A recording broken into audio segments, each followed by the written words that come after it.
오늘도 내 영혼을 향해서 선포하고 하나님의 말씀을 나누도록 하겠습니다. 우리 마음에 손을 얹고 우리 함께 선포하겠습니다. 지나간 시간은 결코 나를 붙잡을 수 없습니다. 나는 새로운 오늘을 살 것입니다. 아멘. 이 고백이 여러분들의 인생의 토대가 되기를 축복합니다. 여러분 큐티 계속 하고 계신가요? 오늘은 또 설교 주제가 이 언어, 말과 관련된 건데 우리의 입술이 하나님의 말씀으로 새로워지게 되기를 축복합니다. 혹시 연초에 우리 생명의 삶 정기 구독을 아직 하지 못하신 분이 계시면 오늘 특별히 대학 청년부 20% 할인된 가격으로 정기 구독을 조금 두란노에서 이제 하신다고 해요. 그래서 여러분들이 오늘 예배 후에 1층에 내려가시면 우리 스태프분들이 이제 안내 데스크에 아마 계실 겁니다. 그래서 예배 후에 혹시 우리 생명의 삶을 정기 구독하길 원하시는 분들은 내려가서 신청하시면 좋을 것 같습니다. 세상에는 두 가지 세계가 있습니다. 첫 번째는 하나는 눈에 보이는 이런 물질적인 세계죠. 우리가 눈으로 보고 귀로 듣고 만지고 맛보고 느낄 수 있는 실제로 어떤 실체가 있는 그런 세계입니다. 또 다른 하나는 눈에 보이지 않는 영적인 세계입니다. 실체는 없지만 실제하는 세계인 것이죠. 예를 들어 우리가 드리는 이 예배가 그저 물질적인 세계의 기준으로 바라본다고 한다면, 그냥 물질적인 기준으로 본다고 한다면은 그냥 건물 안에 모여서 함께 자리에 앉아서 무엇인가를 듣고 그냥 그러는 행위에 지나지 않을 겁니다. 아무 의미가 없죠. 하지만 결코 우리의 인생이 그렇지 않기에 우리가 이곳에 함께 모여있는 예배 자리에 하나님께서 함께 하시고 우리가 고백하는 찬양과 기도와 예배를 하나님께서 친히 영광 받으시기 때문에 영적인 세계가 있고 눈에 보이지 않는 실제가 있기 때문에 우리가 모여 함께 드리는 이 예배가 의미 있는 것이죠. 지난주에 우리가 아울리치 발대식을 했습니다. 우리가 같이 선서도 하고 또 서약서도 작성을 하고 또 우리 지체들이 나와서 깃발도 흔들고 우리가 찬양도 하고 기도도 했습니다. 그냥 물질적인 세계, 눈에 보이는 것들이 다다라고 생각되는 것 안에서는 그 모든 순서들이 아마 하나의 퍼포먼스에 그칠 겁니다. 그냥 국기 흔드는구나. 그냥 다 같이 선서하는구나. 하지만 이런 순서와 우리의 고백이 우리의 행동들을 통해 보이지 않는 영적인 세계 안에서 그 모든 것이 하나님을 예배하는 통로가 된다라는 거예요. 우리가 서약하는 것도 하나님을 예배하는 것이고 우리가 선서하는 것도 하나님을 높이는 것이고 우리가 깃발을 흔드는 것도 하나님께 영광을 드리는 것이고 우리가 함께 기도하고 찬양하며 나아가는 그 모든 것들이 보이지 않는 영역에서의 하나님께 드리는 경배와 예배라는 것입니다. 단순히 이것들이 교회에 국한된 것만은 아니죠. 예를 들어 한 남자가 정말 사랑하는 여자친구에게 프로포즈를 했다라고 생각을 해봅시다. 프로포즈를 하면서 다이아 반지를 샀어요. 그래서 세레나데를 부르면서 편지를 쓰고 다이아 반지를 손가락에 끼워주면서 나랑 결혼해 줄래? 라고 이야기를 하자 여자친구가 펑펑 울면서 감동을 받습니다. 왜 감동을 받아요? 다이아가 커서? 편지를 5장 써서? 노래를 너무 잘해서? 촛불을 켜줘서? 물론 그런 것도 감동의 포인트가 될 수는 있겠지만 눈에 보이고 우리가 만질 수 있는 그 어떤 물질뿐만이 아니라 그 속에 들어있는 눈에 보이지 않는 영역에 감동이 있는 것이죠. 반지를 통해 이 사람의 사랑이 느껴지고 노래를 통해 이 사람의 사랑이 느껴지고 편지를 통해 이 사람의 마음이 느껴지기 때문에 그게 감동이 되는 것이죠. 눈에 보이지는 않지만 그 남자의 마음과 사랑이 전달되기 때문에 그렇습니다. 우리가 살아가는 세상은 어쩌면 우리 눈에 보이는 어떤 구체적인 실체를 가진 것보다 실체가 없지만 눈에 보이지도 않지만 만질 수도 없지만 영적인 세계에 실제하는 그것들이 이 땅을 살아가는 모든 세상과 우리의 인생 가운데 더 많은 영향력을 미친다는 것을 우리는 알아야 합니다. 사실 우리가 보면 유형적인 것들보다 무형적인 것들이 더 많은 영향력을 발휘하는 법이죠. 그 중에 대표적인 것이 무엇이 있을까? 한번 저를 따라해 보시겠어요? 말. 한 번 더 따라해 보시겠습니까? 언어. 말은 눈에 보이지 않죠. 제가 지금 이렇게 막 말하고 있는데 혹시 제 뒤에 스크린으로 제가 하는 말의 스크립트가 눈에 보인다고 하시는 분은 아마 이 자리에 아무도 안 계실 것 같습니다. 언어는 형태를 가지지 않습니다. 말은 형태를 가지지 않아요. 눈에 보이지 않아요. 잡을 수 없어요. 맛을 볼 수 없어요. 하지만 한 사람의 말과 언어에는 너무나도 큰 영향력이 있죠. 한 사람의 말과 그 사람이 선택한 단어 하나는 한 사람을 살리기도 하고 한 사람을 죽이기도 합니다. 그 사람의 그 마음의 영혼을 쥐고 흔드는 것이 바로 한 사람의 말이라는 거예요. 한번 내 마음에 손을 얹고 저를 따라 같이 선포해 주시겠습니까? 우리의 말은 가장 가볍지만 가장 무거운 무게감이 있다. 우리가 내뱉는 한마디의 말은요, 어쩌면 우리가 할 수 있는 가장 가벼운 말일 수는 있지만 그 말이 가지고 있는 영향력과 무게감은 그 무엇보다 무겁다라는 거예요. 쉽게 움직이지만 그만큼 누군가의 마음을 쉽게 움직이게 하기도 합니다. 그렇기 때문에 이 땅 가운데 살아가는 모든 그리스도인들은 그 입술의 말과 언어에 거룩함이 회복될 수 있도록 기도해야 돼요. 말에는 권세가 있다라는 말을 들어보셨나요? 우리가 실제로 내뱉는 말에는요, 권세가 있습니다. 그렇기 때문에 우리의 말은 그냥 내뱉는 게 아니라 여러분들이 가정에서 무슨 말을 하든, 예배 가운데 하나님 앞에 무슨 말을 하든, 순모임에서 무슨 말을 하든 우리가 내뱉는 말과 언어는 그냥 대화가 아니라 여러분들의 선포인 거예요. 저는 여러분들의 입술의 말과 언어와 모든 고백들이 정말 여러분들이 부르심을 받은 그 영역 안에서 하나님 앞에 쓰임받는 통로가 되기를 주님의 이름으로 축복합니다. 우리가 함께 읽은 시편 이제 자유본문으로 마지막 하고요. 다음 주부터는 여호수아서를 이제 시작을 하게 됩니다. 제가 아울리치를 가기 때문에 아마 우리 유찬 전사님이 말씀을 좀 잘 전해 주실 것 같아요.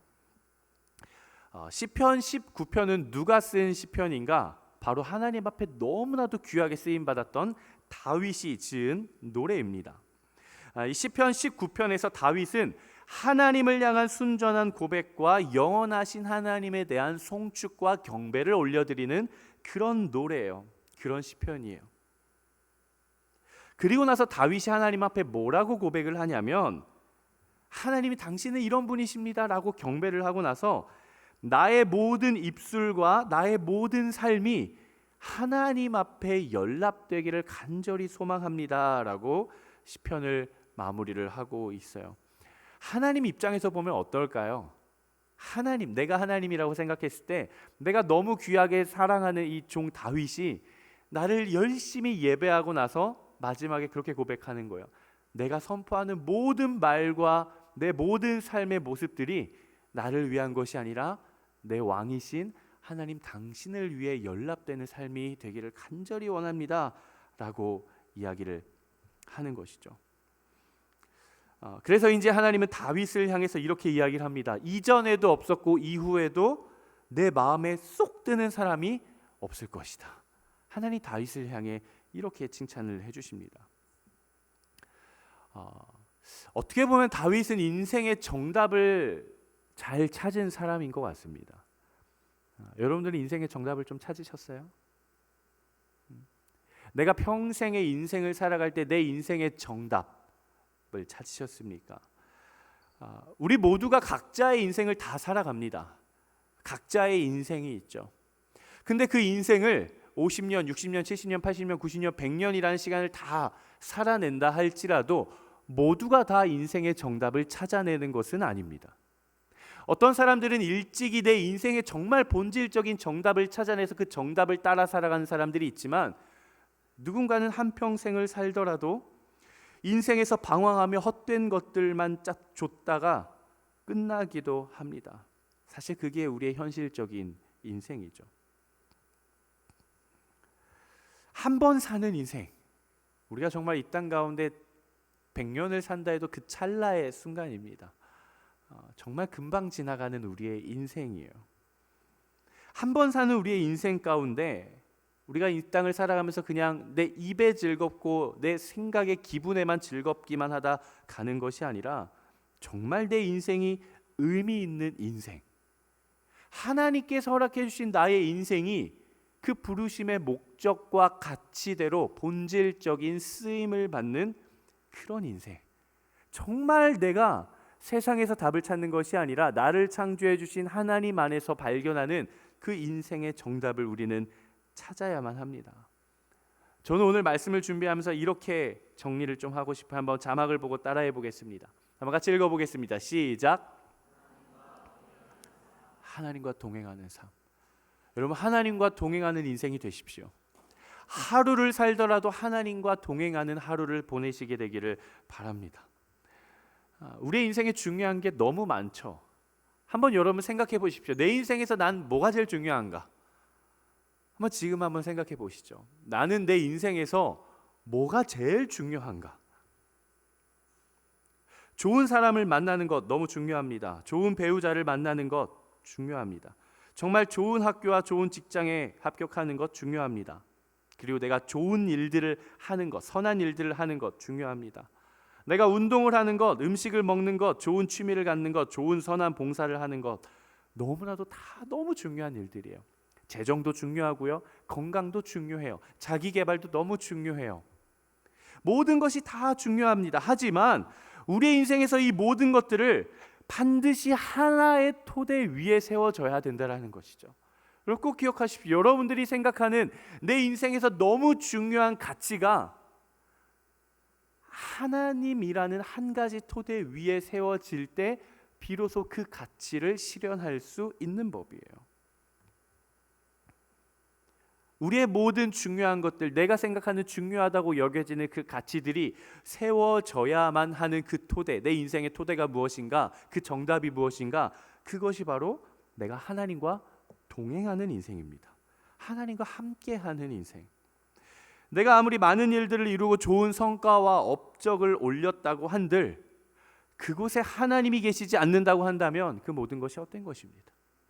우리가 아무리 좋은 학교를 나와서 좋은 직장에 가서 열심히 일을 해서 높은 직급에 올라가서 높은 연봉을 받는다고 한들 그 인생의 끝에 가서 하나님이 거기에 계시지 않는다고 한다면 내가 수고하고 달려온 모든 시간들이 헛되다는 거예요.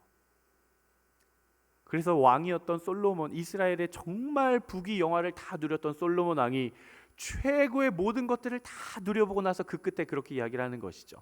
헛되고 헛되니 모든 것이 헛되도다. 사람의 본분은 여호와를 경외하는 것이고 이것이 지식의 지혜의 근본이다. 이것이 바로 인생의 근본이다. 이외의 모든 것들은 헛되다라고 이야기를 하는 것이죠. 이것을 알았던 시편 19편의 기자인 다윗이 하나님과 동행하는 삶에 대해 이렇게 고백을 해요. 오늘 본문 7절, 8절, 9절 말씀입니다. 7절, 8절, 9절 우리 한번 같이 읽어보도록 하겠습니다. 7절, 8절, 9절 네, 같이 읽어보도록 하겠습니다. 7절 시작. 여호와의 율법은 완전해서 영혼을 되살리고 여호와의 증거는 확실해서 어리석은 사람을 지혜롭게 만들며 여호와의 율법은 올바르니 마음에 기쁨을 주고 여호와의 계명은 순전해서 눈을 밝혀줍니다. 여호와를 경외하는 것은 신성한 일이라 영원히 지속되며 여호와의 판결은 다윗이 이야기를 합니다. 여호와의 율법은 완전해서 영혼을 되살립니다. 여호와의 증거는 확실해서 어리석은 자를 지혜롭게 해줍니다. 여호와의 율법, 여호와의 교훈은 올바르고 마음에 기쁨을 가져다 줍니다. 여호와의 계명은 순전해서 우리의 눈을 밝혀줍니다. 보이지 못하는 것들을 보게 합니다. 여호와를 경외하는 것은 신성하기 때문에 영원히 지속되는 것입니다. 여호와의 판결, 곧 여호와의 법과 공의는 참되고 의롭습니다. 라고 여호와를 경배하는 것이죠. 즉 다윗은 그의 인생의 모든 영역에서 여호와 하나님 한 분만을 구하고자 너무나도 노력하고 애썼던 사람이에요. 그냥 하나님 제 인생에 있어서 신앙이라고 하는 이 영역만 하나님이 다스려 주시면 돼요. 하나님 제 믿음만 좋게 해주시고 예배 잘 드리게 해주시고 큐티 열심히 하게 해주시고 하나님 제가 11조 내고 헌금하고 아울리치 가고 이 믿음의 활동 잘할 수 있게 신앙과 관련된 영역만 하나님께서 나에게 능력을 주셔서 제가 잘 믿을 수 있게만 해주시면 돼요. 직장, 학교, 좋은 사람 만나고 건강, 운동, 그 나머지 영역은 제 몫이니까 제가 열심히 해볼게요가 아니라 하나님, 내 인생의 모든 영역이 하나도 빠짐없이 모든 영역이 여호와 하나님 한 분의 토대 위에 내 인생이 세워질 수 있도록 하나님 모든 영역 가운데 나와 함께 해주십시오라는 고백이 바로 이 다윗의 고백이었어요. 다윗은 하나님이 내 인생을 다스려 주시기를 원했습니다. 하나님, 이건 제가 할 영역이고요, 이것만 해주시면 돼요가 아니라 하나님 모든 것 다 해주십시오. 하나님 모든 영역 다 다스려 주십시오. 다윗은 그의 인생의 평생에 있어서 정말 하나님을 경외하기를 소망했고 하나님과 동행하는 삶을 살아가기를 너무나도 간절히 소망했어요. 그러한 간절함을 가지고 다윗이 10절 말씀에서 이렇게 고백을 합니다. 하나님과 동행하는 것이 어떤 의미인가 이렇게 고백을 해요. 한번 같이 읽어보겠습니다. 시작.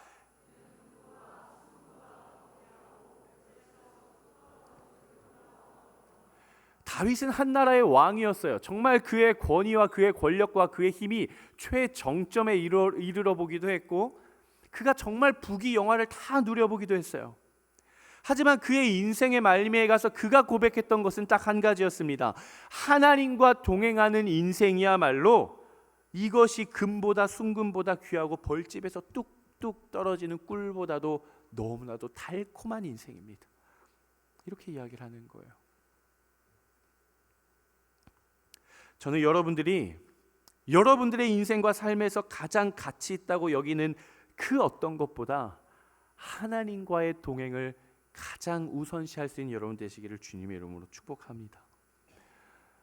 내가 정말 중요하게 여기는 그 무엇으로부터 얻는 유익과 달콤함과 만족과 기쁨과 행복보다 하나님과 동행하는 하루의 인생에서 오는 그 달콤함을 누릴 수 있는 여러분들이 되시기를 축복합니다. 제가 설교에서도 몇 번 이야기를 했지만 하나님의 말씀을 가까이 하고 하나님의 뜻을 가까이 하고 하나님과 동행하고 하나님과 함께하는 그 인생을 하루라도 살아보면 진짜 달아요. 제가 이야기를 했죠. 이게 그냥 비유적인 표현, 너무 꿀처럼 달달하는 비유적인 표현이 아니라 진짜 어디에 달다고요? 입에 달아요. 이 의심의 눈초리들, 저는 여러분들 중에 이 달콤함을 경험해 본 사람이 있을 거라고 생각합니다. 정말 하나님과 함께하고 하나님 안에 거하고 하나님을 예배하고 하나님의 사랑을 내가 느끼는 그 인생의 달콤함이 얼마나 내 마음을 감싸고 내 영혼을 포개는지, 정말 그 달콤한 인생을 여러분들이 경험하게 되기를 바랍니다. 그렇게 누구보다 간절히 소망했던 다윗이 하나님 앞에 이렇게 고백을 하면서 그의 시편을 마무리합니다. 마지막 14절 말씀인데요. 14절 말씀 한번 같이 읽어보도록 하겠습니다. 아니에요, 14절 말씀. 스포하지 말아주세요. 아니에요, 스포하지 말아주세요. 중요해요, 스포하지 말아주세요.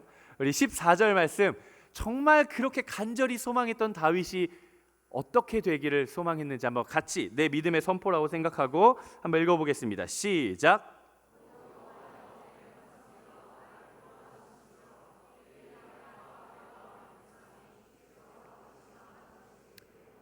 그 마지막에 가서 다윗이 이렇게 고백을 해. 오 여호와여, 내 반석이여, 나의 구원의 하나님이시여, 나의 말과 나의 마음의 묵상이, 내 인생이 하나님께서 기쁘시게 받으실 만한 그런 것들이 되기를 간절히 소망합니다. 하나님도 나에게 찾아오셨듯이 나도 하나님께 드려지길 원합니다라고 고백을 하는 것이죠.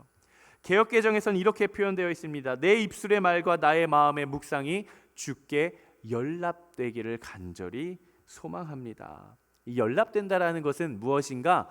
하나님이 기쁨으로 받아들여진다라는 거예요.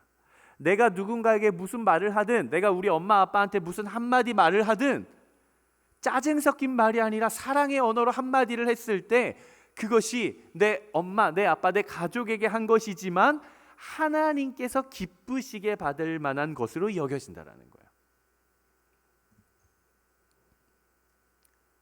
우리가 인생을 살아가면서 마음먹은 어떤 마음의 다짐이 하나님이 기뻐하실 만한 것으로 여겨진다라는 거예요. 그게 뭐라고요? 연합. 저는 여러분들의 말과 여러분들의 마음의 묵상이, 여러분들의 인생이, 고백이 하나님께 연합되기를 축복합니다. 하나님께서 기쁘시게 받을 만한 것이 되기를 축복합니다. 오늘은 우리가 스포를 당했지만 세 가지 단어를 조금 나눠보려고 해요. 저는 오늘 함께 예배를 드리는 여러분들의 마음 가운데 그러한 마음이 생겨났으면 좋겠어요. 하나님, 오늘 이후에 나의 인생 하루의 시간 속에 내가 고백하는 나의 언어와 말과 마음의 묵상이 하나님 앞에 연합되어지는 것들이 되게 해주십시오. 내가 무슨 말을 하고 무슨 마음을 먹든 그게 하나님 보시기에 기뻐하실 수 있는 것이 되게 해주십시오. 이러한 마음의 소망이 있었으면 좋겠습니다. 그래서 오늘 세 가지의 단어를 함께 나눠보려고 하는데요. 그냥 단순하게 우리의 언어를 거룩하게 합시다, 우리 좋은 말만 합시다, 우리 정말 선한 말만 합시다, 이런 것이 아니라 그냥 불평불만 하지 맙시다, 신경 좀 씁시다, 이런 말이 아니라 정말 우리가 인생에서 고백해야 하는 신앙의 세 가지 단어를 준비를 했어요. 제가 원래 설교 제목을 준비할 때는 당신의 인생을 바꿀 마법의 단어 세 가지라고 하려고 했는데 너무 주술적이어가지고, 그래도 제가 목사인데 마법을 부리면 안 되잖아요, 그렇죠? 그래서 뺐어요. 그냥 단어 세 가지. 하지만 이 단어는 정말 여러분들의 인생을 미라클하게, 드라마틱하게, 마법처럼 바꿔줄 신앙의 언어예요.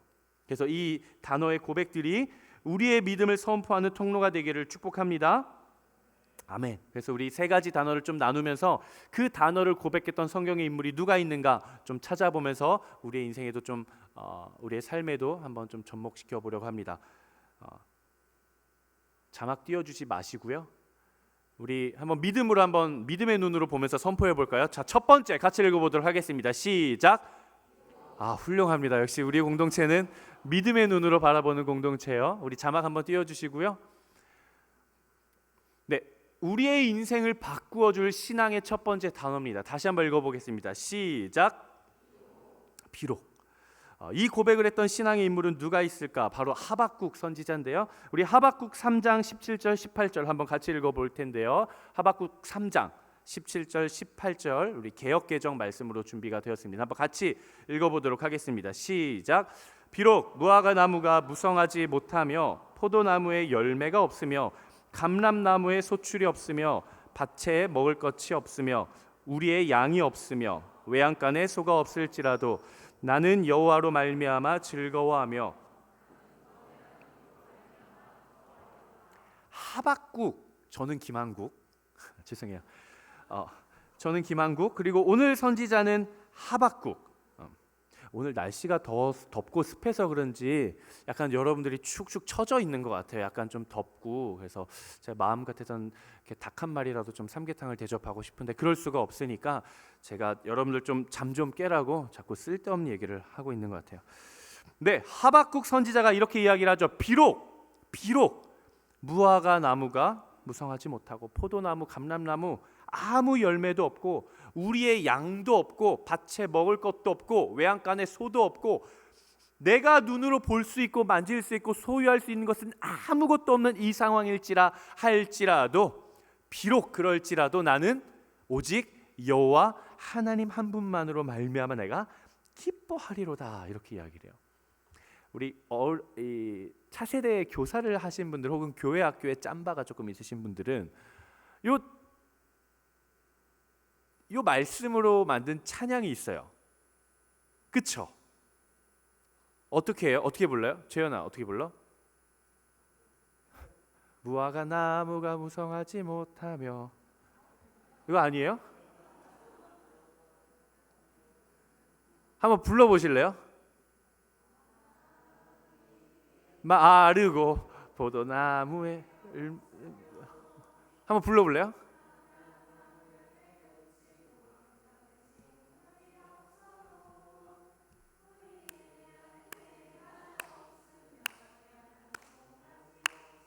뭐라고요?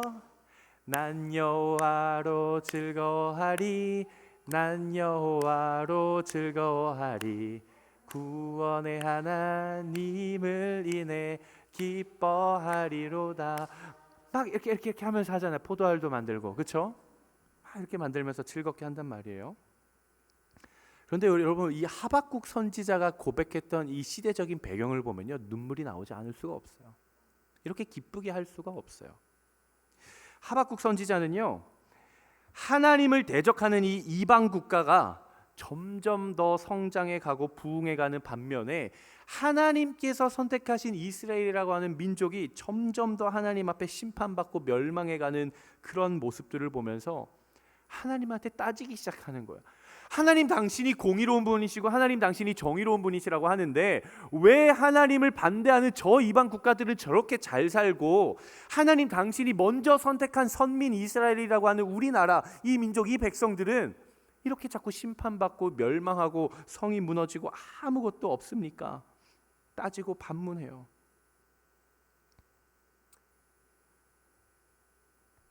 그러한 하박국을 향해서 하나님께서 그를 위로해 주십니다. 하박국아, 그게 아니라 이런 거야.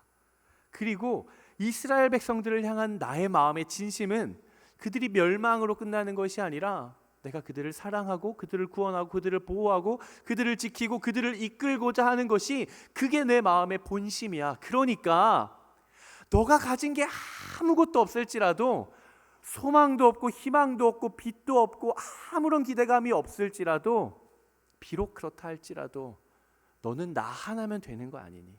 내가 너와 함께 할게. 나와 동행하는 거면 되는 것이 아니니? 이렇게 물어봅니다. 그리고 나서 마침내 하박국이 이렇게 외치는 거야. 예, 주님. 정말 제가 먹을 것이 없고 입을 것이 없고 사용할 것이 없고 잘 것이 없고 제가 세상의 물질적인 세계관의 기준으로 봤을 땐 제 소유가 아무것도 없습니다. 비록 그렇다 할지라도 내가 하나님 한 분만으로 기뻐하겠습니다. 내가 가진 것이 아무것도 없어도 비록 그렇다 할지라도 내가 하나님과 동행하는 인생으로 말미암아 내가 기뻐하겠습니다. 이렇게 고백하는 것이죠. 우리가 인생을 살아가다 보면 때로는 이해되지 않는 순간들이 너무나도 많습니다. 납득되지 않는 순간들도 너무 많죠. 뿐만이 아니라 내가 원하는 방향대로 인생이 흘러가지 않을 때가 사실은 더 많아요. 내 인생이 이렇게 됐으면 좋겠다. 그렇게 흘러가기만 하는 것이 아니라 왜 내 인생이 이렇게 흘러갈까? 남들은 잘 사는 것 같은데 나는 이런 인생을 살고 싶은데 난 이걸 기대하는데 왜 내가 기대하고 간절히 바라는 것은 이루어지지 않고 마치 내가 예상하지 못한 일들만 왜 자꾸 나에게 찾아오는 걸까?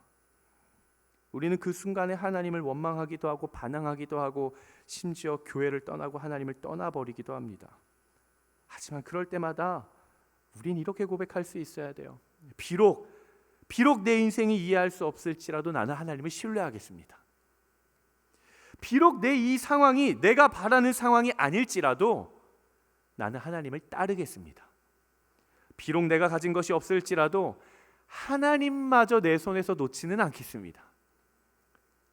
비록 이 거룩한 결단의 고백이 여러분들 안에 있게 되기를 주님의 이름으로 축복합니다. 하늘 소망이라는 찬양이 있죠. 제가 참 그 찬양의 가사가 너무 좋아요. 어떻게 시작을 하죠, 전사님? 한번 불러주실래요? 나 지금은 재현아 몰라요? 그럼 우리 전사님 한번 크게 한번 불러요. 나 지금은 비록 땅을 버타며 살지라도 내 영혼 저 하늘을 디디며 사네. 내 주님 계신 눈물 없는 곳 저 하늘에 숨겨둔 내 소망이 있네. 그렇게 시작이 되죠. 나 지금은 비록 이 땅에 발을 딛고 버타며 살지라도 내 영혼 내 소망이 어디에 있다고요? 저 하늘에 있네. 그것이 그리스도인 아니겠습니까? 우리가 세상을 살아가면서 무엇인가 달라도 달라야 되지 않겠어요? 내가 가진 것이 없을지라도 내가 소유한 것이 없을지라도 내가 이룬 것이 없을지라도 비록 그럴지라도 내 소망이 어디에 있다고요? 내 손에 있지 않고 이 땅에 있지 않고 어디에 있다고요? 저 하늘에 있네. 이 고백이 여러분들의 고백이 되기를 주님의 이름으로 축복합니다. 두 번째, 우리 한번 같이 읽어보도록 하겠습니다. 우리 같이 한번 읽어보겠습니다. 시작. 하나님과 동행하는 인생 속에서 우리가 누릴 두 번째 고백의 단어는 바로 그럼에도 불구하고요. 첫 번째는 뭐라고요? 비록 이럴지라도 이렇게 내가 고백하겠다. 두 번째는 뭐라고요? 그럼에도 불구하고. 오늘 이 고백을 나눌 성경의 본문은 다니엘서인데요. 다니엘서 3장 17절 18절 우리 개역개정으로 준비했는데요. 한번 같이 읽어보도록 하겠습니다. 시작. 왕이여, 우리가 섬기는 하나님이 계시다면 우리를 맹렬히 타는 풀무불 가운데에서 능히 건져내시겠고 왕의 손에서도 건져내시리이다.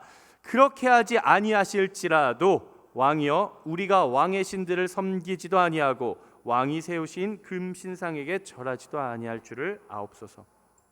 말씀을 준비하다 보니까 참 재밌어요. 의도치 않게 첫 번째 비록도 하박국 3장 17절 18절. 그런데 두 번째도 다니엘 3장 17절 18절. 하나님의 신비인 것 같아요. 오늘 이 다니엘서에 나오는 이 고백, 그렇게 하지 아니하실지라도, 그럼에도 불구하고, 이 고백을 우리가 함께 나눠보기를 원하는데요. 다니엘에게는 친구가 있었어요. 몇 명이 있었죠? 3명이 있었어요. 사드락, 메삭, 아벳느고라고 하는, 그리고 이게 이제 바벨론식 이름이죠. 사드락, 메삭, 아벳느고. 근데 유대식 하나님을 경배하는 이름으로는 미사엘, 아사랴, 하나냐라는 친구들이 있었어요. 우리가 이름을 외울 필요는 없지만 그냥 여러분들은 김한국만 외우시면, 김한국, 조은식, 유찬 이렇게 3명을 우리 주님의 새 친구 김한국, 조은식, 유찬 이렇게 외우시면 됩니다. 다니엘과 새 친구가 있었어요. 근데 우리가 함께 읽은 이 고백은 사실 다니엘의 고백은 아니었어요. 다니엘의 새 친구들의 고백입니다. 다니엘이 한 고백은 아니에요. 그들이 고백을 어떻게 하게 됐는가? 이스라엘 민족이 결국 멸망을 합니다. 그래서 바벨론에 붙잡혀가요. 다니엘과 다니엘의 새 친구들도 포로로 붙잡혀가요. 포로로 붙잡혀가지고 다니엘은 좀 잘생겼던 것 같아요. 머리도 좀 좋았나 봐요. 그래서 왕궁에서 어떤 역할을 맡았어요. 근데 이 사람들이 너무 잘 나가니까 바벨론의 신하들이 시기 질투를 합니다. 그래가지고 계략을 써요. 금신상을 만들어 놓고 바벨론에 있는 모든 신하들이 왕이 만든 그 신상 앞에 절하기 시작하는 거예요. 왕을 경배하기 시작해요. 근데 여호와 신앙, 야훼 신앙을 가졌던 다니엘과 새 친구는 절을 합니까? 안 합니까? 안 해요. 그러니까 바벨론 신하들이 이야기를 하는 거예요. 왕이요, 당신께서 총애하는 저 유대에서 온 저 사람들, 저 포로들이 왕께서 만든 그 신상에서 절도 하지 않겠다라고 뻗팅깁니다. 당신의 권위가 무너지기 시작합니다. 그러니까 그들을 처벌해야 되지 않을까요? 왕이 찾아가요. 다니엘아, 사드락, 메삭, 아벳느고야, 내가 듣자하니 내가 만든 그 신상에 니네가 절을 하지 않는다는데 진짜냐? 예, 왕이여, 저희는 절을 하지 않았습니다. 너희가 여기에 절하지 않으면 내가 너희를 풀무불 가운데 던질 수밖에 없다. 내가 너희를 죽일 수밖에 없다. 그러니까 내가 만든 이 우상에 절하고 하나님이 아닌 나를 경배해라라고 목에 칼을 들이밀고 이야기를 하는 거예요. 바로 그 상황 앞에서 다니엘의 새 친구는 이렇게 이야기를 하는 겁니다. 왕이여, 우리가 섬기는 하나님이 만약 정말 살아계시다면 우리를 맹렬히 타는 풀무불 가운데서도 우리를 건져내시고 왕의 손에서도 우리를 건져낼 것입니다. 만약 하나님 살아계시다면. 근데 뒤이어 이렇게 고백하는 거예요. 그러나 그렇게 하지 아니하실지라도, 왕께서 우리를 풀무불에 던지셨고 하나님이 우리를 건지시지 않는다 할지라도, 그래서 우리가 결국 거기서 죽는다 할지라도 우리가 왕 앞에, 금신상 앞에 절하지 않을 줄을 왕께서 아십시오. 그렇게 고백을 하는 것이죠. 그리 아니하실지라도, 그렇게 하시지 아니하실지라도, 내가 하나님 앞에 기도한 대로 응답해 주시지 않을지라도, 그럼에도 불구하고 나는 하나님을 향한 나의 믿음과 신앙을 저버리지 않겠다라는 믿음의 선포예요. 여러분, 너무 멋있지 않습니까? 너무 멋있는 담대한 믿음의 고백이에요. 정말 우리가 하나님 앞에 고백할 수 있는 믿음의 고백 중에 이런 믿음의 고백이 또 있을까 싶어요. 하나님이 이렇게 해주셔서 너무 감사합니다. 혹은 하나님이 이렇게 해주시면 제가 이거 하겠습니다. 그게 아니라 하나님 제가 이렇게 기도하는데요, 이거 아무것도 이루어 주시지 않는다 할지라도 그럼에도 불구하고 저는 하나님을 예배하겠습니다. 그럼에도 불구하고 저는 하나님을 믿겠습니다. 그럼에도 불구하고 하나님 당신이 내 인생의 주인이심을 내가 고백하겠습니다. 여러분, 우리는 하나님을 어떻게 생각하고 있습니까? 여러분들이 생각하는 하나님은 어떤 하나님이에요? 우리의 신앙과 우리의 삶을 솔직하게 좀 있는 모습 그대로 들여다보면 종종 우리는 하나님을 요술램프처럼 생각할 때가 너무나도 많은 것 같아요. 이렇게 하진 않겠죠. 이렇게 하나님 저 이거 필요해요. 하나님 저 이거 문제 생겼어요. 해결해 주세요. 하나님 저 이거 간절히 원해요. 이거 이루어지게 해주세요. 하나님 이거 해주세요. 저거 해주세요. 이거 해주십시오. 우리가 하나님을 하나님의 존재 그 자체로 받아들이기보다 하나님으로 인해 얻게 되는 것들을 우리는 바라보고 있지는 않습니까?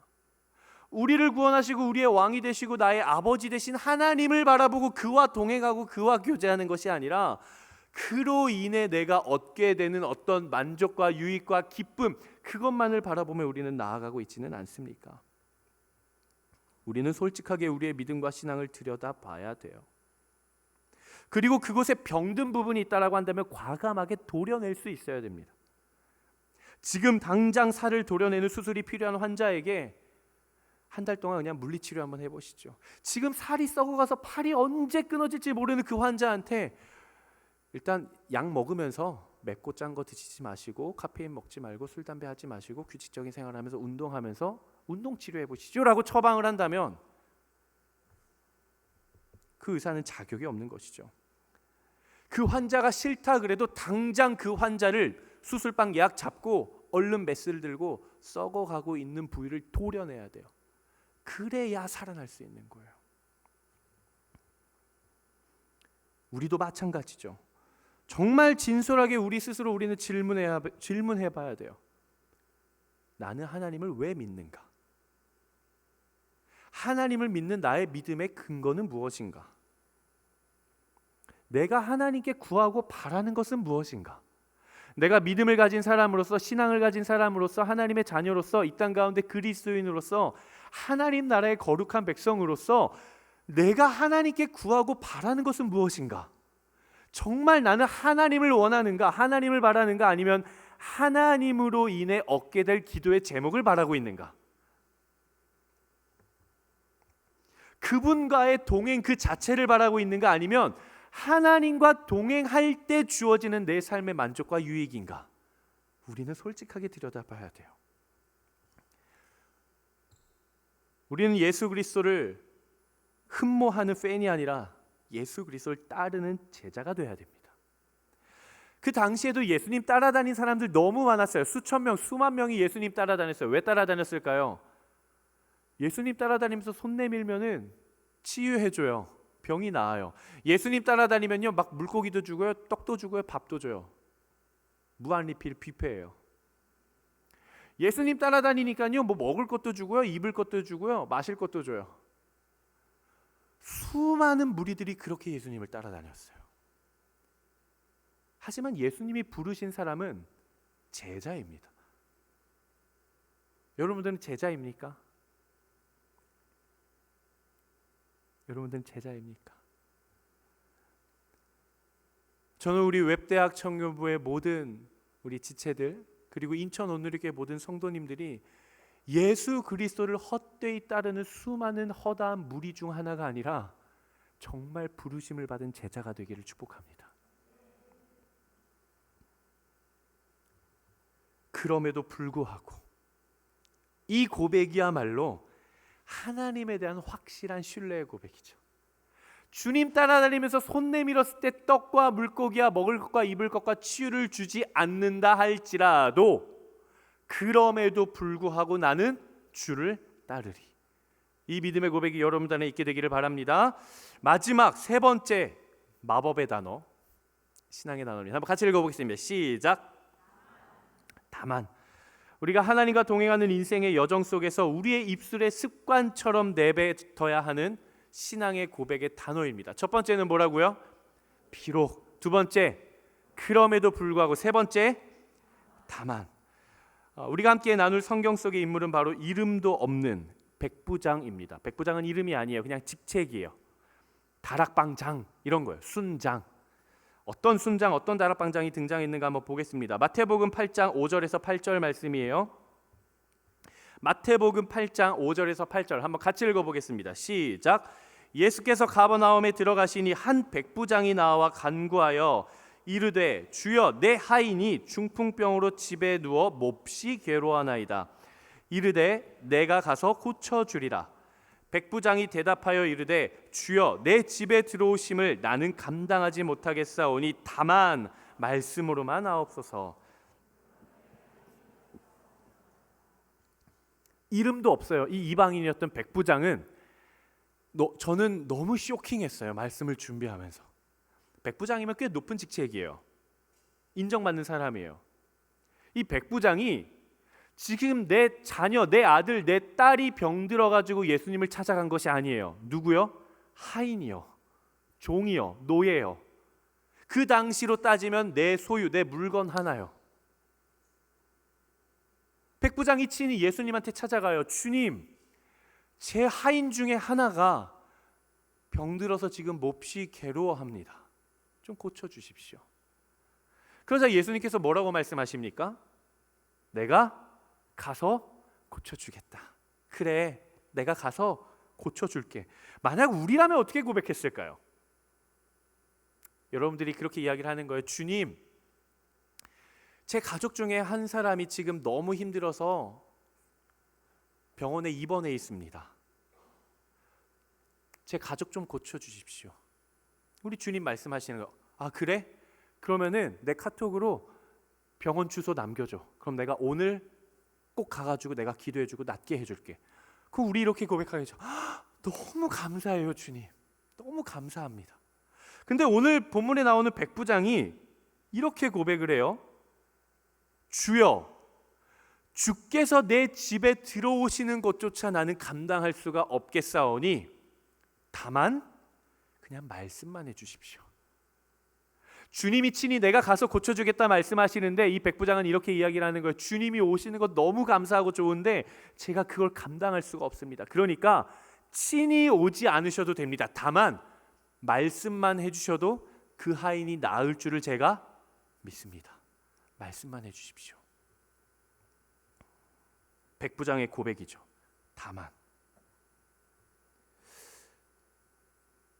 이 고백을 듣자 예수님이 이렇게 칭찬을 하십니다. 이방인이었던 백부장이었음에도 불구하고 내가 지금까지 이스라엘 중에 그 누구에게서도 이만한 믿음을 본 적이 없다. 내 종아, 내 자녀야, 내 믿음대로 될지어다. 그리고 종이 나음을 받고 이들이 구원을 얻습니다. 이 백부장의 고백, 다만.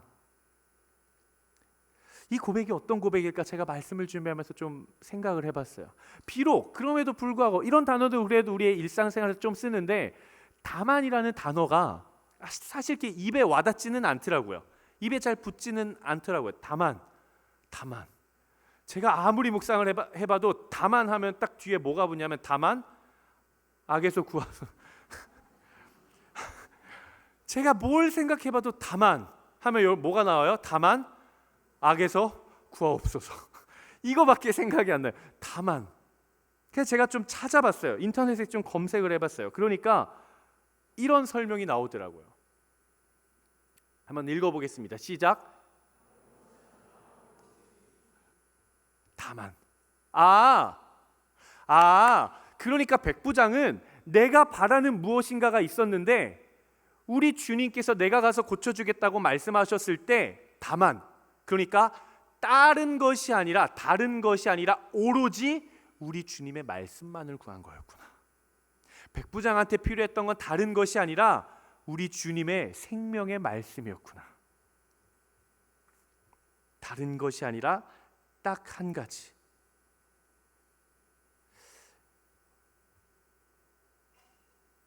여러분, 만약에 우리의 인생에서 내가 가지고 있는 기도의 제목들이 있을 거예요. 여러분들이 기도하고 있는 기도의 제목들이 있을 거예요. 여러분들이 처한 상황, 그걸 가지고 주님 앞에 나아갔습니다.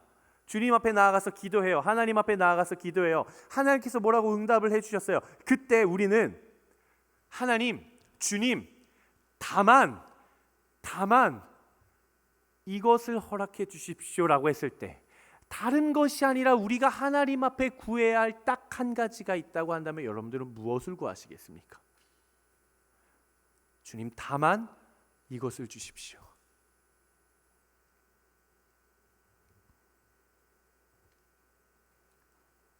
아마 사람마다 다를 거예요.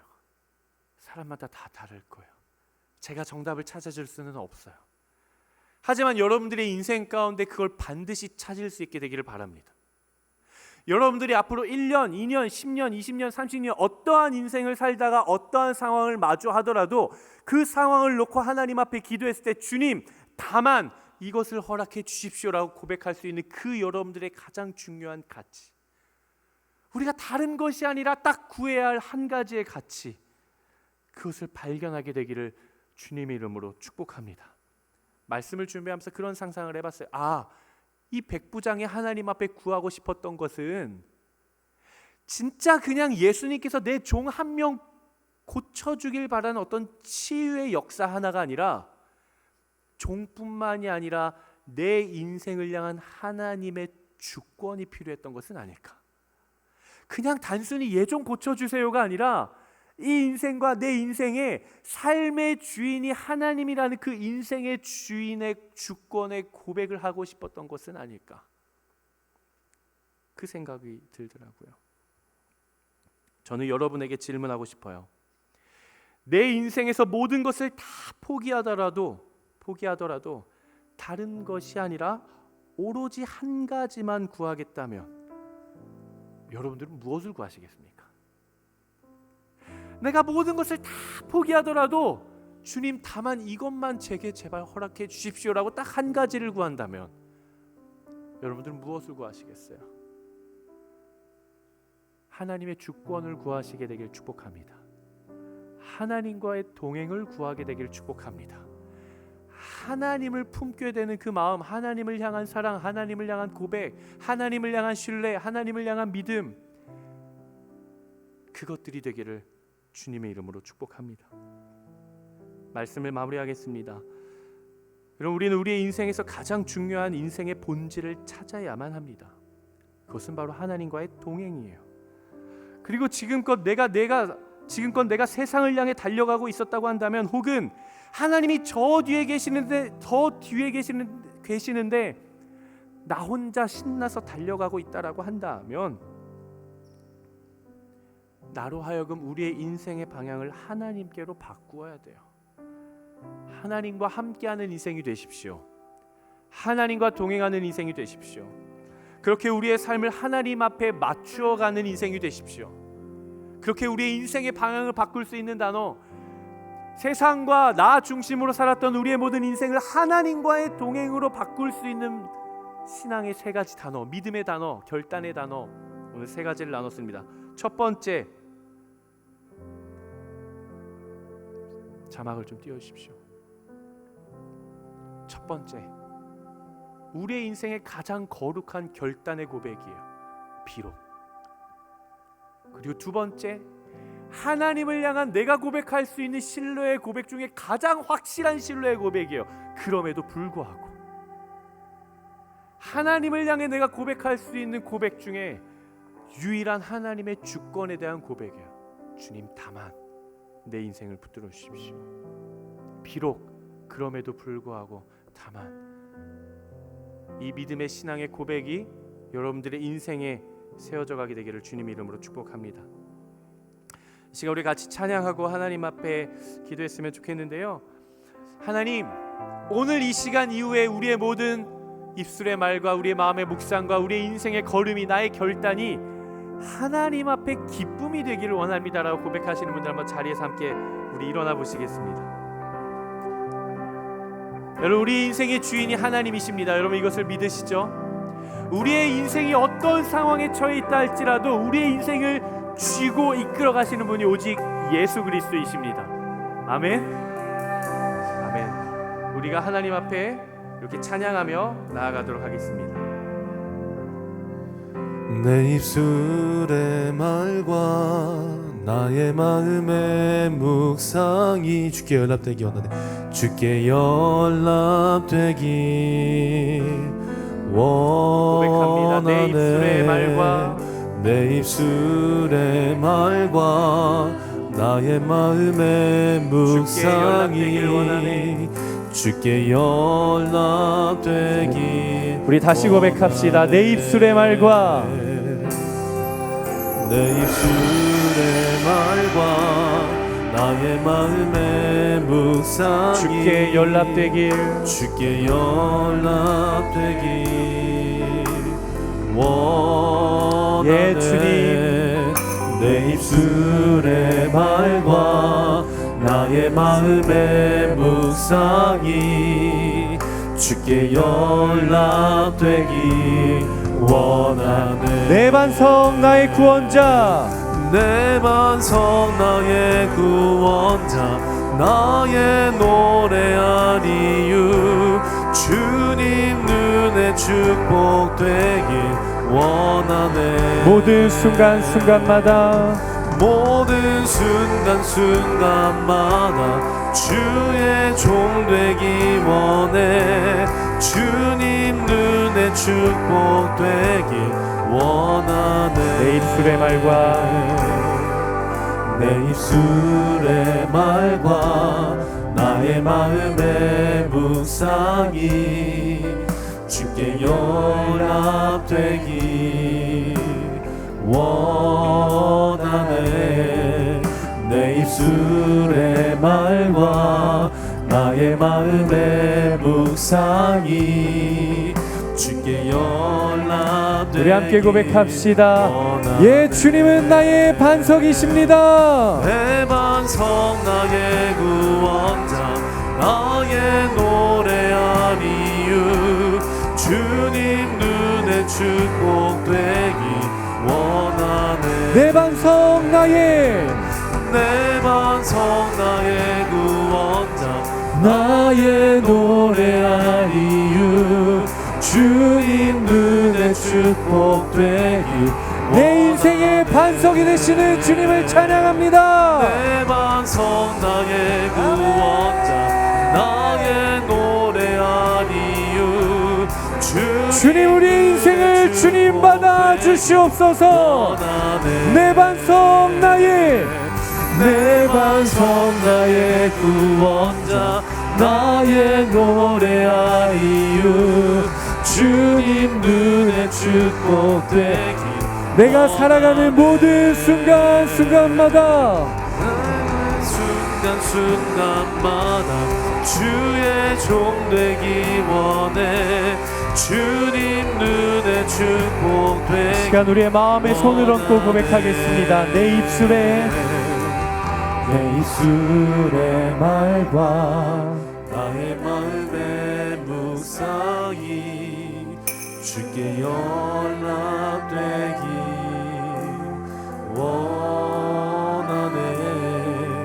내 입술의 말과 나의 마음의 묵상이 주께 연락되기 원하네. 우리 시간 함께 기도하며 나아가겠습니다. 우리 시간 딱 한 번 기도할 건데요, 우리 뜨겁게 기도합시다. 우리 간절히 기도합시다. 우리 두 가지의 기도 제목을 한번 기도하겠습니다. 첫 번째 기도할 때, 하나님, 우리가 선포하는 모든 입술의 고백들이 하나님을 향한 나의 삶의 고백이, 삶의 예배가 되게 하여 주시옵소서. 우리가 내뱉는 모든 입술의 권세와 우리의 마음의 묵상과 내가 걸어가는 모든 인생의 걸음걸음들이 하나님께서 기뻐하실 수 있는 예배가 되게 하여 주시옵소서. 하나님, 그리하여서 두 번째, 우리의 인생의 주인의 주권이 오직 하나님께 있으니 내 삶의 주인이 되어 주시옵소서. 주와 동행하는 우리의 인생이 되게 하여 주시옵소서. 시간 간절하게 우리 뜨겁게 시간 주 한 번에 치며 기도하겠습니다. 주여, 예 주님. 내 반석 나의 구원자, 하나님 이 시간 우리가 고백하며 기도합니다. 예, 주님, 우리의 입술의 모든 말과 우리의 마음의 묵상과 우리의 모든 입술의 고백이 하나님 앞에 기쁨이 되게 하여 주시옵소서. 하나님, 거룩한 언어의 삶의 예배, 생각의 예배, 삶의 예배를 살기를 원합니다. 주여,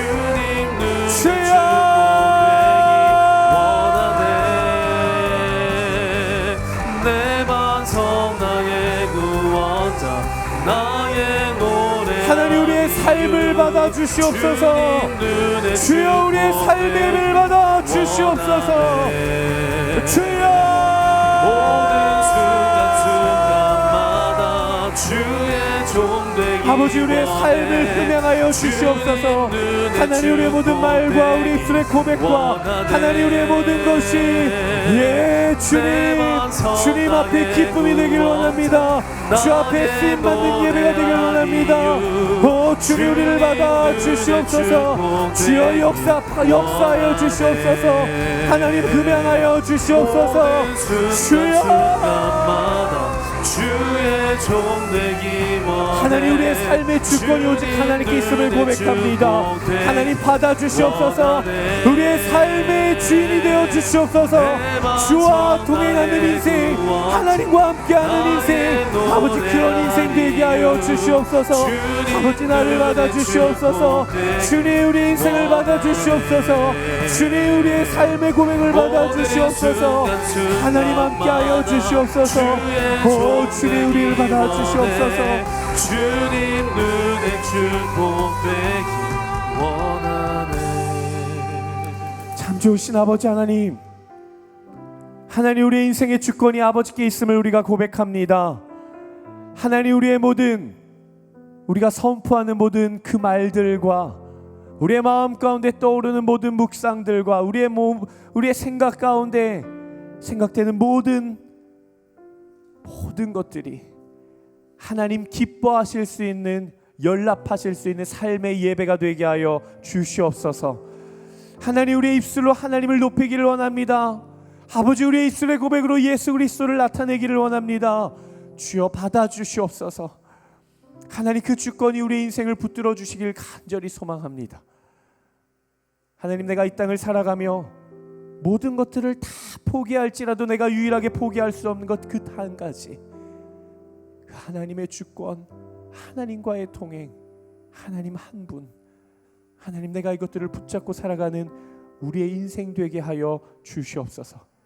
그렇게 함께 하실 것을 신뢰하며 거룩하신 예수 그리스도의 이름으로 기도드리옵나이다.